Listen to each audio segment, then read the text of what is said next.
Water inlet পাইপটা আছে সেটাকে ডিসকানেক্ট করতে হবে। অবশ্যই কলটাকে বন্ধ করে নেবেন, নাহলে জল বেরোবে। পাইপের মধ্যে একটু জল থাকলে সেটা বেরোবে, এই যে দেখতে পাচ্ছেন। যে কটা স্ক্রু আছে আমাদের খুলতে হবে। দেখুন প্রথমে আমি স্ক্রুটা খুলবো।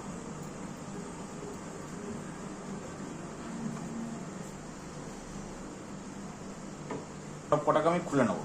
ফার্স্ট হয়ে গেছে, খুলে নিলাম। এটাকে কিছুই করতে হবে না, এই চারটে স্ক্রু এর সাথে যে আটকানো রয়েছে দেখুন 1 2 3 আর 4, এই চারটে স্ক্রু খুলে এটাকে জাস্ট আপনারা তুলে দেবেন, তাহলে এটা এই ইউনিটটা আলাদা হয়ে যাবে। কিন্তু অবশ্যই পিছনে কিছু সাপোর্ট দেবেন, কেননা এখানে কানেক্টিং পাইপ আছে আর কেবিল আছে সেদিকে, যাতে এগুলো ইনজিওর না হয় কোনোভাবে।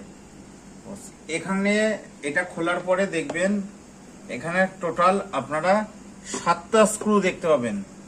1 2 3 4 5 6 7। এই 7টা স্ক্রু খোলার পরে এই ইউনিটটাকে খুলবো। আমি স্ক্রুগুলো এখন খুলবো। না এটা দেখেন,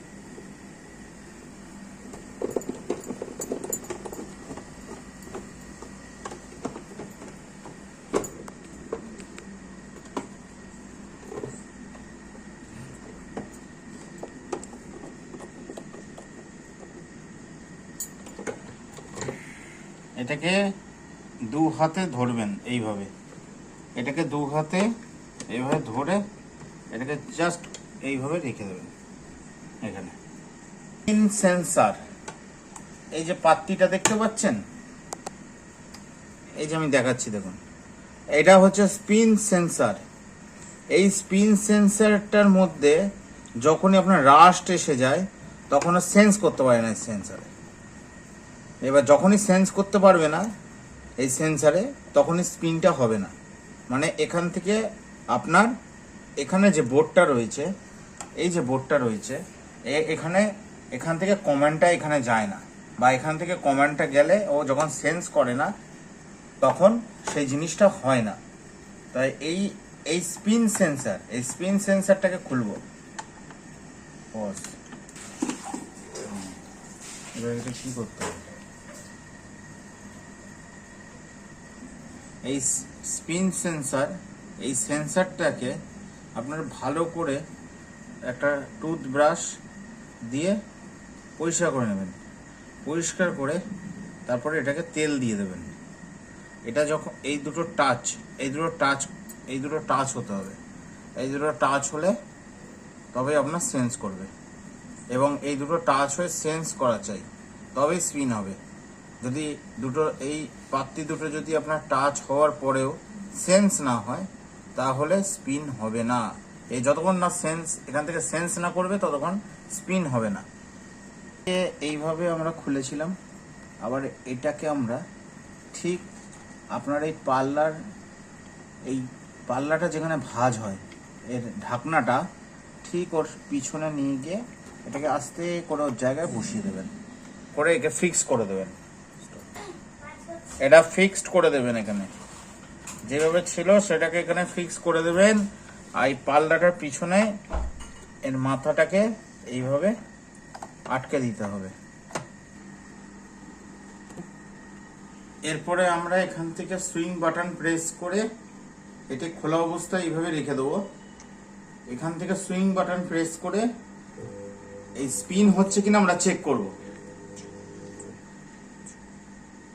আমরা এখানে স্পিন বাটন ক্লিক করব, করার পরে এটা এখানে স্পিন হচ্ছে কিনা। আপনার যদি স্পিন হয় তাহলে এটা ঘুরবে, এটা আপনার রোটেট করবে। একবার উল্টো দিকে ঘুরবে, আরেকবার। হ্যাঁ, তো আপনারা দেখুন এখন এখানে দেখুন স্পিন হচ্ছে।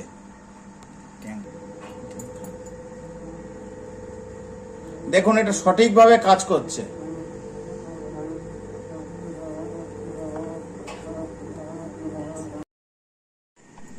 এই জায়গাটা খুলেছিলাম, এই প্রত্যেকটা পয়েন্ট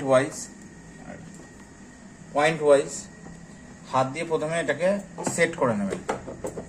হাত দিয়ে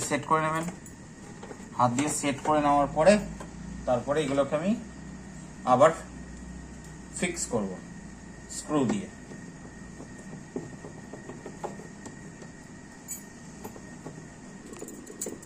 এগুলোকে আমরা যেরকম ছিল সেভাবে ফিক্স করে দেবো, যেখানে যেটা যেভাবে ছিল সেটাকে আমরা ফিক্স করে দেবো। এটাকে যখন বসাবেন তখন খেয়াল রাখবেন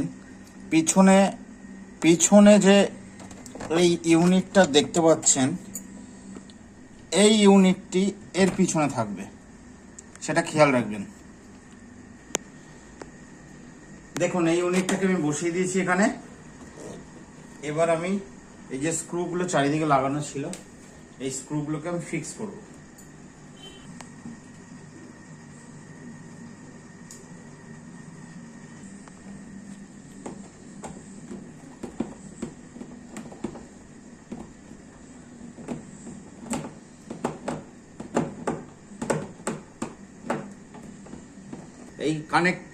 এই কানেক্টিং পাইপটা, ওয়াটার কানেক্টিং পাইপটা আমি এখানে আবার ফিক্সড করে দেবো।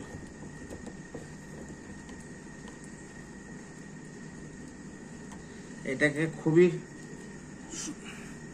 টাইট ভাবে যতটা নিচ্ছে ততটা প্রেসারে আপনারা ফিক্স করবেন, কেননা এখানে ফুল ফোর্সে জলটা প্রেসারে এর ভিতরে আসে। যদি টাইট না থাকে এখান থেকে ওভারফ্লো করবে।